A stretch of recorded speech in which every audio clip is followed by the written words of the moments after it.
Hello everyone, welcome back to our YouTube channel Jharkhand success path. आज की इस video में हम JAC class 12 physics chapter 3 current electricity का बहुत ही इम्पोर्टेंट क्वेश्चन देखने जा रहे हैं। जी, आपके एग्ज़ाम में बहुत ही इम्पोर्टेंट चैप्टर है और इसमें आपके आने की संभावना 80 टू 90% होती है। तो चलिए शुरू करते हैं। इससे पहले अगर आप हमारे चैनल पे नए हैं तो please like share and subscribe, ताकि आपको ये इम्पोर्टेंट क्वेश्चन मिलता रहे। और अगर आप इसका पीडीएफ डाउनलोड करना चाहते हैं तो आप हमारे टेलीग्राम से जुड़ सकते हैं। तो चलिए शुरू करते हैं। पहला question, first question, wheat stone bridge is use for determine. Wheat stone bridge जो होता है, व्हीट स्टोन ब्रिज ऐसा कुछ कुछ होता है। व्हीट स्टोन ब्रिज ऐसा होता है। व्हीट स्टोन ब्रिज को क्या नापते हैं? व्हीट स्टोन ब्रिज से हम रेजिस्टेंस नापते हैं। क्या नापते हैं? रेजिस्टेंस। तो कौन सा ऑप्शन में resistance? Option number D. Second question, which of the following measure the EMF of the cell. EMF of the cell मतलब एक बैटरी का जो ईएमएफ ऑफ द सेल किससे नापते हैं? कौन सा मेजर करते हैं? तो हम लोग वोल्ट मीटर से नहीं करते हैं, एमीटर से भी नहीं करते हैं, वाट मीटर से भी नहीं करते हैं, तो किससे करते हैं? पॉइंटोमीटर से करते हैं। किससे करते हैं? पॉइंटोमीटर से करते हैं। Next question, the EMF of dry cell.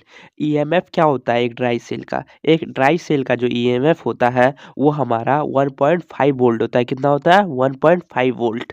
1.5 volt हमेशा याद रखना है आपको। Next question, what is meant by electric potential. Electric potential से आप क्या समझते हैं? आप क्या समझते हैं इलेक्ट्रिक पोटेंशियल से? इलेक्ट्रिक पोटेंशियल होता है कि आपने कितना काम किया, कितना काम किया। जैसे W is equal to Q into delta V. Q into delta V, तो क्या हो जाएगा? क्यू इंटू डेल्टा वी होता है। तो इसमें क्या होता है? Work done. आपने कितना वर्क डन किया, तो उसको क्या बोलते हैं? Work done. इलेक्ट्रिक पोटेंशियल से हम क्या समझते हैं? कि कितना वर्क डन हुआ है। Next question, EMF is measured in. EMF किस में नापते हैं? कौन सा यूनिट है? ईएमएफ का होता है joule by coulomb. Joule by coulomb याद रखना आपको, joule by coulomb. Next question, what is measured by voltmeter. Voltmeter से हम क्या नापते हैं? करंट। करंट से, करंट तो एमीटर से नापते हैं। सेंसिटिविटी नहीं होगा, पोटेंशियल डिफरेंस भी नहीं, पोटेंशियल डिफरेंस हो जाएगा। वोल्टमीटर क्या होता है? वोल्ट होता है। तो किससे नापते हैं? Voltmeter.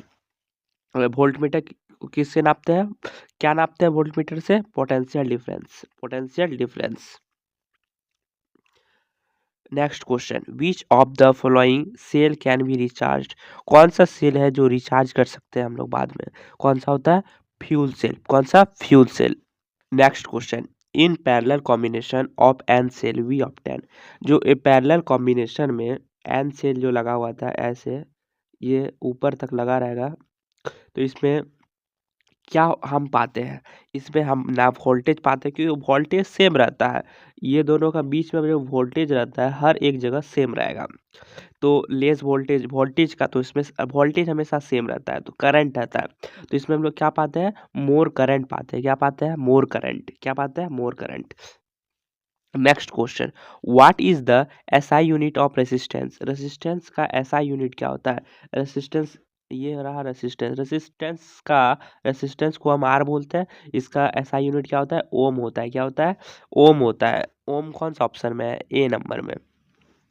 Next question, in an electric circuit algebraic sum of current.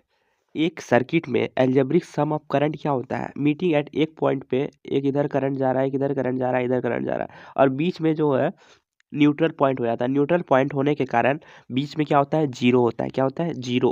कौन सा ऑप्शन में जीरो? ए नंबर में है। तो A is the right answer. Next question, what is called the ratio of potential difference and current. Potential difference, potential difference क्या होता है? V by I. V by I किसको बोलते हैं? आर। आर बराबर क्या होता है? वी बाई आई होता है। जैसे V is equal to I R होता है ना, तो R, R is equal to V by I. तो क्या बोला है? रेशियो किसका किसका? पोटेंशियल डिफरेंस और किसका?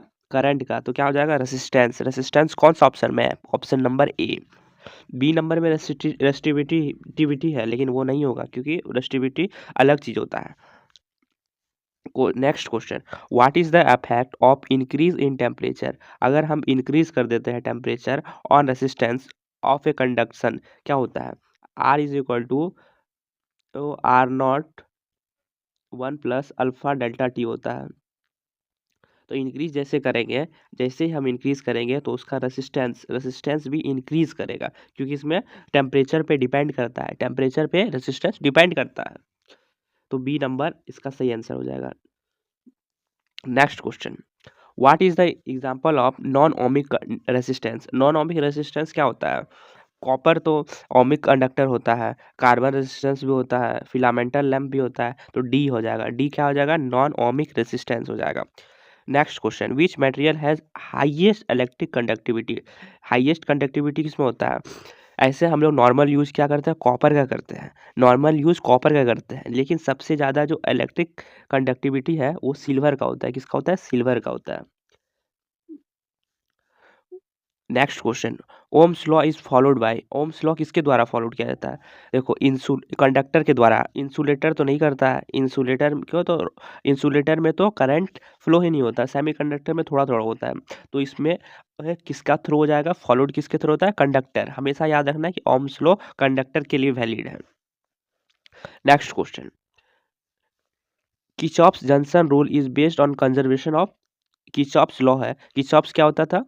एक होता था सीवीएल और एक होता था केवीएल। केवीएल केवीएल समझे? इसमें जो किर्चॉफ्स वोल्टेज जंक्शन लॉ है, जंक्शन लॉ किस पे बेस्ड रहता था? कंजर्वेशन ऑफ चार्ज रहता था। किसके? Conservation of charge. Next question, to convert a galvanometer into ammeter we connect. एक जो गैल्वेनोमीटर है, गैल्वेनोमीटर को क्या से रिप्रेजेंट करते हैं? जी से। अगर एक गैल्वेनोमीटर को हमको एमीटर में चेंज करना है तो हम क्या करेंगे? जब हमको चेंज करना है तो हमको एक लो रेसिस्टेंस लगाना है। रेसिस्टेंस लगाना है कहाँ? पैरेलल में लगाना है। कहाँ लगाना है? पैरेलल में लगाना है। तो क्या हो जाएगा? C number, low resistance in parallel, low resistance in parallel. Next question, what SI unit of electric energy? Electric energy का जो एसआई यूनिट होता है, एनर्जी का एसआई यूनिट क्या होता है? जूल। तो उसी तरह का इलेक्ट्रिक एनर्जी का भी हो जाएगा जूल। क्या हो जाएगा? जूल। क्या हो जाएगा? Joule. Next question, the resistivity of material of a conductor depends on? एक रेसिस्टिविटी जो मटेरियल का होता है वो किस पे डिपेंड करता है? क्या होता था? R is equal to rho L by A. Rho L by A, तो रो एल बाई ए तो किस पे कर रहा है? लेंथ पे कर रहा है, एरिया पे कर रहा है, ठीक है? तो rho is equal to R A by L, तो इस पे किस पे करेगा? ज़्यादातर किस पे करता है? टेम्परेचर पे भी करेगा। ये मटेरियल देखिए यहाँ पे क्वेश्चन अच्छा से पढ़िए। रेसिस्टिविटी ऑफ ए मटेरियल पूछा है, रेसिस्टिविटी नहीं पूछा है, ऑफ ए मटेरियल किस पे डिपेंड करता है? टेम्परेचर पे करता है। क्या होता है? R is equal to R not 1 + α∆t, 1 + α∆t, तो किस पे जाएगा? Temperature. Next question, kilowatt hour is the unit of? Kilowatt hour unit किसका होता है? किलोवाट आवर याद है? किलोवाट आवर किस पे होता है? जो कमर्शियल जो हम लोग यूज करते हैं तो वो किलोवाट में होता है। किलोवाट का कितना होता है? किलोवाट किसका यूनिट है?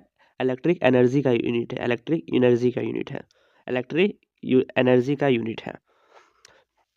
Thank you very much. अगर आपको वीडियो अच्छा लगा तो please like share and subscribe, और अगर आप इसका पीडीएफ डाउनलोड करना चाहते हैं तो आप हमारे टेलीग्राम चैनल से जुड़ सकते हैं।